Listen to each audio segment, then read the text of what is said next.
Alhamdulillah Alhamdulillahilladzi an'amana bi ni'matil iman wal islam.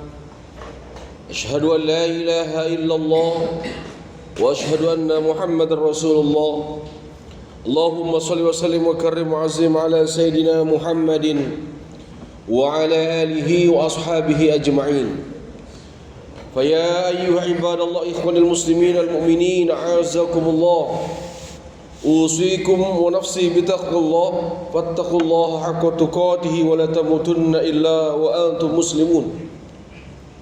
Wa qala Allah ta'ala qawlan karima bismillahir rahmanir rahim.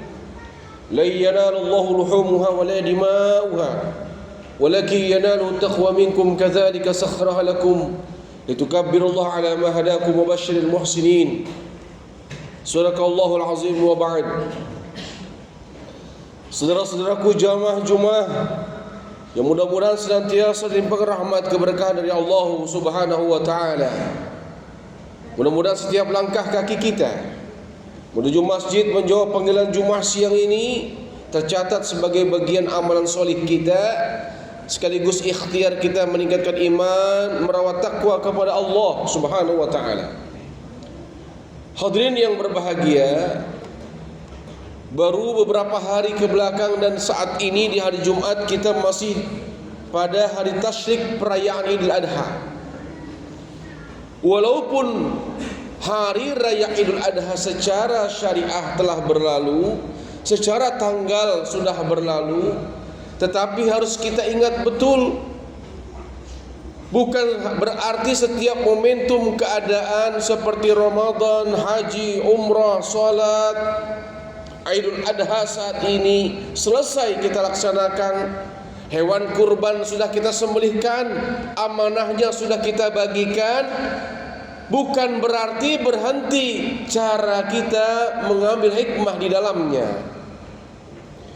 Izinkan khatib mengajak berwasiat di sini untuk menyampaikan nilai-nilai spiritual yang harus kita pelihara, yang harus kita amalkan daripada momentum Idul Adha pada tahun ini.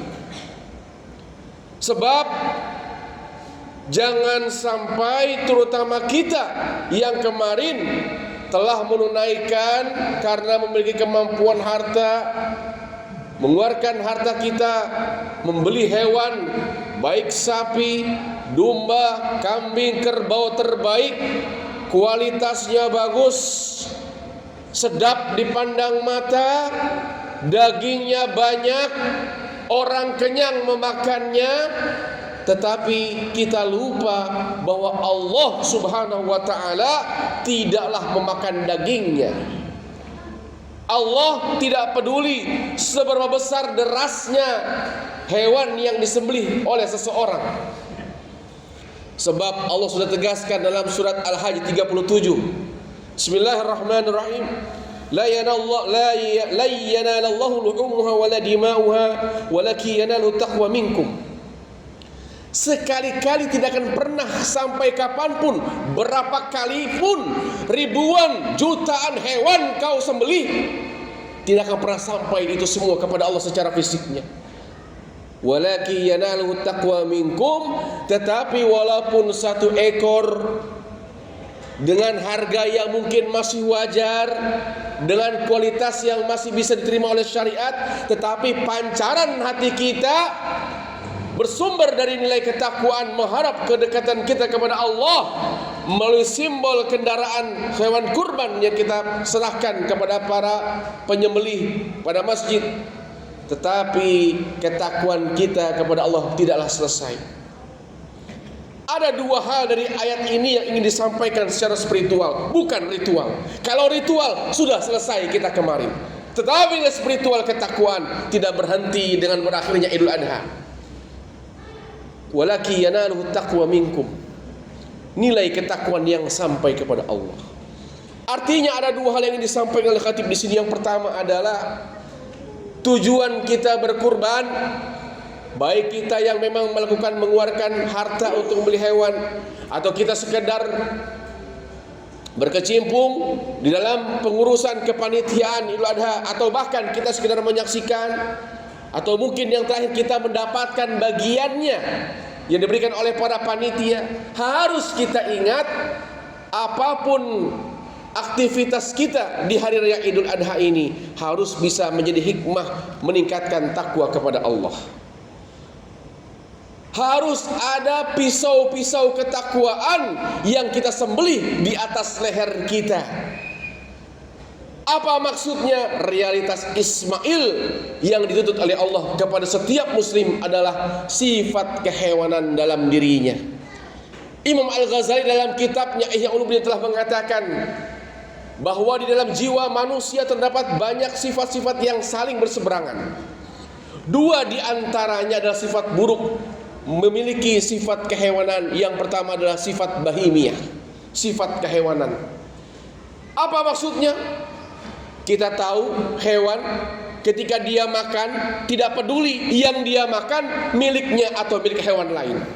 Ketika manusia tidak peduli halal haram, toyib atau tidak, miliknya atau bukan, haknya atau bukan, maka dia akan memakan seperti binatang. Uang orang diambil, hak orang lain dikorupsi. Ketika dia mendapatkan amanah kekuasaan, dia khianati. Inilah sifat bahimiyah, inilah sifat kehewanan yang harus kita sembelih dengan pisau ketakwaan. Ingat bahwa Allah selalu memperhatikan kita. Ketika diserahkan amanah jabatan, apalagi harta orang lain yang harus dibagikan, benar-benar harus diperhitungkan dengan matang peruntukannya. Kalau kita bisa melakukan secara bertanggung jawab penuh, maka kita selamat. Maka kita telah mencapai maqam Ibrahim alaihissalam. Inilah nilai ketakwaan yang diharapkan dari momentum Idul Adha. Lalu yang kedua, sifat apa? Sifat abusiyah. Sifat abusiyah, sifat yang buas. Seperti semisal serigala atau singa atau hewan-hewan buas lainnya. Ketika manusia dikuasai sifat buas, maka yang terlahir adalah egoisme dirinya, ananiyah, ujub, takabur, baper, mudah diprovokasi, tidak peduli orang lain. Tetangganya lapar, orang lain kesusahan, orang lain terlilit hutang, hartanya banyak, dia tidak peduli. Di rumahnya masih banyak makanan, masih banyak daging yang kemarin didapatkan. Ketika ada orang yang tidak mendapatkan daging, dia tidak mau berbagi. Inilah sifat ananiyah, inilah sifat abusiyah yang harus lagi-lagi kita potong sembelih dengan pisau ketakwaan kepada Allah. Karena kita tahu Nabi Ibrahim AS dalam sejarahnya tidak pernah beliau mau memakan sendiri. Dia selalu mencari teman makan berbagi. Kalau kita sampai derajat ini, lagi-lagi kita telah mencapai maqam Ibrahim Hanifah. Dan ini bukan tuntutan Allah kepada mereka mudhahi saja.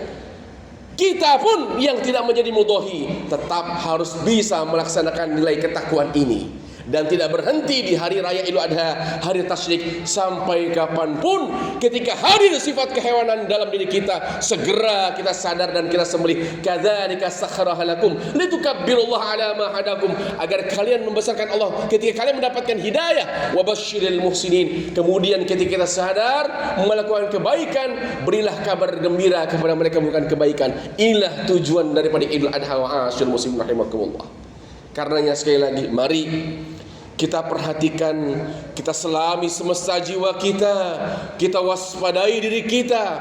Jangan sampai sifat-sifat kehewanan kita masih ada melekat dalam diri kita. Padahal konon katanya kita sudah berkurban kemarin, kita sudah berpuasa atau beribadah-ibadah yang lainnya. Mudah-mudahan dengan cara ini kita jauh lebih baik mendekatkan diri kita kepada Allah Subhanahu wa taala. Kita terus terhubung dengannya dari waktu ke waktu, dan tidak ada keindahan, tidak ada kenikmatan kecuali kita selalu dekat dengan Allah, terhubung dengannya, sehingga lahirlah la ilaha illallah secara nyata. Mudah-mudahan semua yang kita ikhtiarkan diri oleh Allah Subhanahu wa taala kemarin kita telah kurbankan diraih ridhonya oleh Allah Subhanahu wa taala. Amin ya rabbal alamin. Barakallahu lakum fil Qur'anil azim wa nafa'ani wa iyyakum fihi min al-ayati wa dzikril hakim wa taqabbal minni wa minkum tilawatahu innahu was samiul alim wa qurbi fir warham wa anta khairir rahimin.